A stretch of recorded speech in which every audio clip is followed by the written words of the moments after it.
kabady. Kahit madilim, kukunan ko ng video. Pirada kami ngayon ng ano, ng tuna. Nakauli na kami ng dalawa. Ayan, si Padre Marlon, pirada. Ayan. Kahit madilim, kukunan ko na lang. Para makakita kayo na. Ayan, ang isa. Pumula yung mata. Mga 30 kilos yan, laki. Ayan.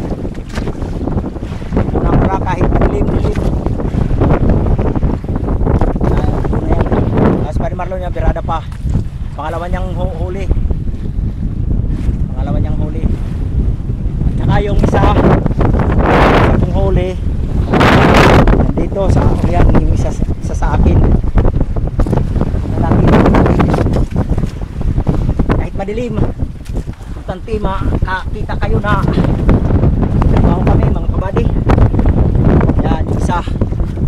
Ito yan sa dulo. Masyado makita dahil dilim-dilim pa nga. Maya-maya makikita ko kasama namin na isa. Yan, birada pa si Padre Marlon.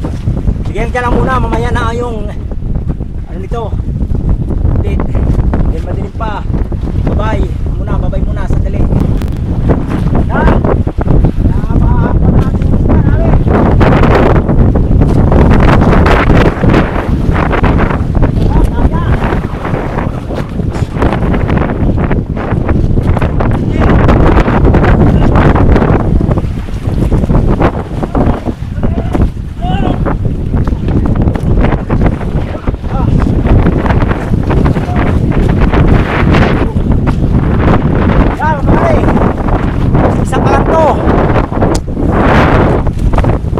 Yan, laking mamaw.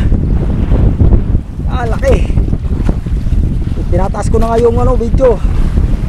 Pakita ko yung nakahuli. Yan. Laki. Yan, yung isa pa lang yan. Haba. Ano namin, papasok na.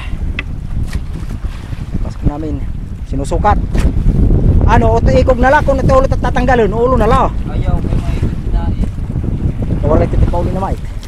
Kala daw ito ikog, sige ikog eh. Siya 8, bida. Sige, sige. Ito ikog na lang.